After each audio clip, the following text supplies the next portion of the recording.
You know, Texas loves him some Texas whenever the pool is shaped like Texas. Gotta love it, baby.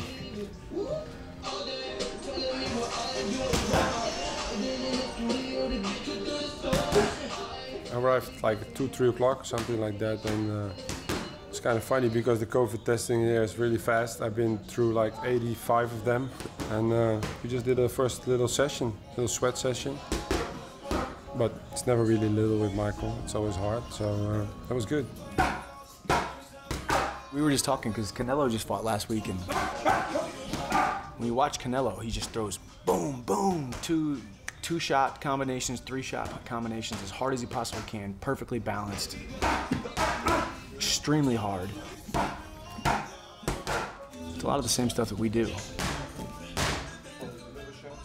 You know, like it's just the philosophy of just basic hard. And then obviously the cardio's there, and then the IQ is there to be able to make the reads, set traps, smoke screens, and get that KO, baby. That's what we're looking for. If not, we'll be there hard for 25 minutes. Either way, we're ready. Shout out to my man Hap.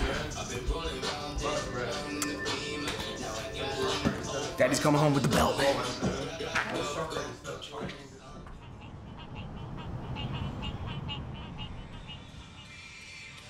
Too ugly to be on the poster, so they keep me off of it until they had no choice.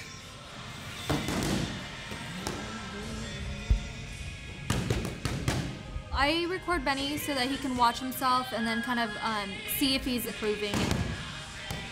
And then also he sends them to his head coach, Master Rafael, and then he'll send feedback, what's good, what's bad, what they need to work on. Benny as a fighter is just a straight savage. I see Benny overwhelming Tony.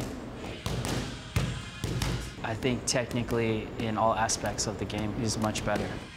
Now factor that in with constant pressure, it's gonna be a long night for Tony.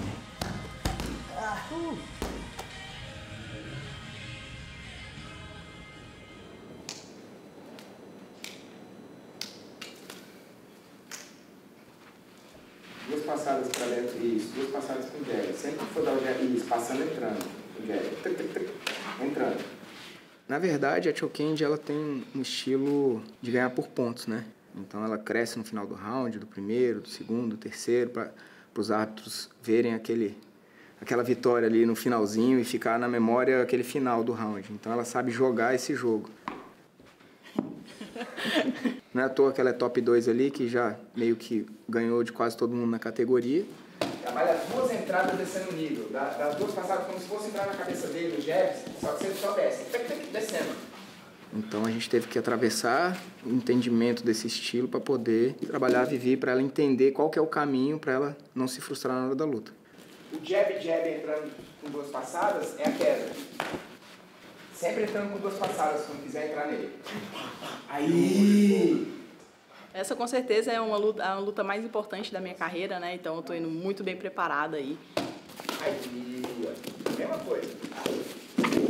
Boa. Tá tudo afiado, mão tá afiada, chão tá afiado, wrestling.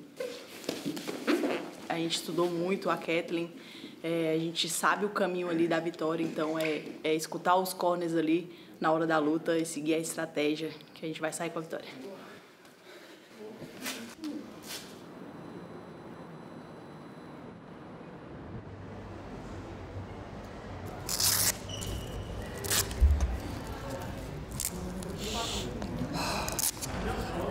Best, man. Like a new glove. Best part is putting these on. You guys switched up the leather, huh? No, they're not the same. Yeah, exactly. I can tell by the grain that they use. This is heavier grain leather. Company's supposed to be the same gloves, but I know you're an expert. So There's no striations, and it's a different grain. Tell me about the changes in preparation you made with this amount of team. Brought in one of my college coaches, brought in some guys from Wild Card Boxing and some 10 Planet Jiu-Jitsu dudes, and it's an Olympic mentality. I've adopted it, I've emphasized it, and I had to go back to a different kind of mentality, making the grade to play. And And I'll say it now. I wasn't growing for a long time because I was making sure other people were growing. I was taking care of the whole entire world, and I forgot to take care of myself for the longest time. I'm excited for you, man. I'm excited for you to see you. That's when I had to detoxify my life and get rid of people that weren't making me grow. Can we fight stance, please? And just that tiny bit of motion you got going is just enough. Yep, just like that. It's perfect. So I asked Coach Brock, I asked Coach Marty, and I was like, I finally get what you're talking about. You know, there's a difference between chicken shit and chicken salad. And right the fists up. And not a lot of people understand that because I'm a country boy and Brock's a country boy, and that's how I can correlate with that. And hands on your waist. With that being said, I'm excited. I feel completely different this camp. Yep, and then just twist your body just a little bit. Yep, perfect, right there. There's no special things over here. You gotta be ready at all fucking times. You taking fights, it's a dangerous fucking fight job, man. I'm gonna be real, but if you're ready like I am right now, the fight goes easy. UFC 262, Beneil Dariush is gonna have his hands full. My goal is to be calculated for sure, but that's my most natural nature, is to just fight.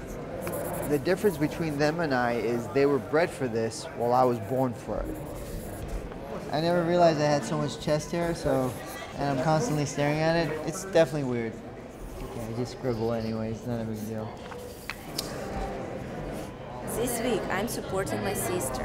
Antonina is fighting Andrea Lee, and yeah, I think it's going to be a good fight, but Antonina is way better in everywhere. She's better in the striking, in the wrestling, and everything. So it's going to be another success for Shevchenko sisters. Olha, o Michael Chandler é um cara durão, é um cara duro, né? Merece todo o respeito do mundo. Um cara que pega muito duro em pé, um cara que tem um wrestling muito forte, mas eu não estou preocupado com aquilo que o Michael Chandler pode trazer para dentro do octógono, e sim com aquilo que eu posso levar para dentro do octógono. Eu sonhei com tudo isso aqui. Conversava com meus primos, meus irmãos, minha família, que eu queria andar na rua e as pessoas me conhecessem, que eu queria tirar foto, que assim, né? Isso aí depois, quando acabar, com certeza vai ser muito emocionante a gente poder colocar aquele cinturão na minha cintura, minha família, minha equipe, todo mundo pegar ele, porque eu acho que eu tenho certeza que todos eles querem segurar esse cinturão na mão. Eu vou chorar, isso aí é certeza. Isso aí eu vou chorar, minha equipe vai chorar, todos os fãs vão chorar, as pessoas que me amam de verdade vão chorar. Todo mundo sabe da minha história, todo mundo sabe da minha trajetória. Bora, Jaca, bora, Jaca.